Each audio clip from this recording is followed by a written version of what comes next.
Посмотрите на эту фотографию, вы наверняка ее видели, но мало кто знает, какая страшная история скрывается за этим снимком. Через 1,5 года после того, как фотография была снята, режим Сталина убьет отца этой девочки, а вскоре ее мать. Изображенную на портрете девочку звали Энгельсина, или сокращенно Геля. Она была дочерью наркома земледелия Бурят-Монгольской АССР Ардана Маркизова и врача Доминики Маркизовой. В 1936 году ее отец возглавил делегацию от Бурят-Монгольской АССР, приехавшую в Москву на общесоюзный слет колхозников.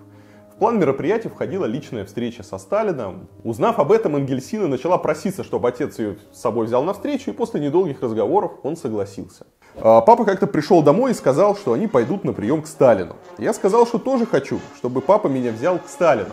Папа сопротивлялся и сказал, что ты не член делегации, и кто тебя туда пустит. Мама настояла на этом. На встрече членам делегации вручали ордена СССР.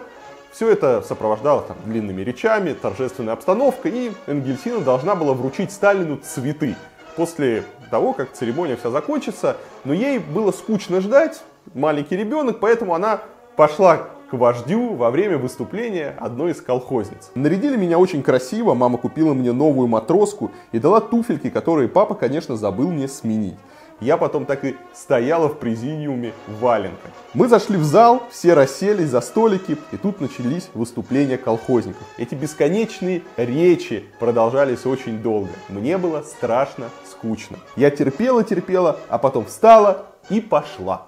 Энгельсина беспрепятственно подошла к Сталину и вручила ему букет.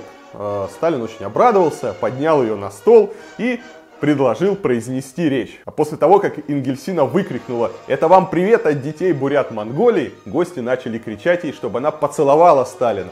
Девочка послушалась, и фотографы сняли ту самую знаменитую фотографию. В подарок от Сталина Энгельсина получила золотые часы, патефон, памятную медаль и всесоюзную известность. Ее портрет с лозунгом «Спасибо товарищу Сталину за наше счастливое детство» печатался в газетах, он висел на зданиях, мастера отливали по нему скульптуры, и тысячи школьниц сделали себе такую же стрижку и носили такие же матроски. Девочка получила всесоюзную известность, и до сих пор, столько лет прошло, все знают эту фотографию, все знают этот лозунг про «Спасибо товарищу Сталину за наше счастливое детство». А год спустя отца девочки, Ардана Маркизова, арестовали по обвинению в шпионаже. Был 1937 год. Поводом для этого стал мор скота, прокатившийся по Бурят-Монгольской АССР.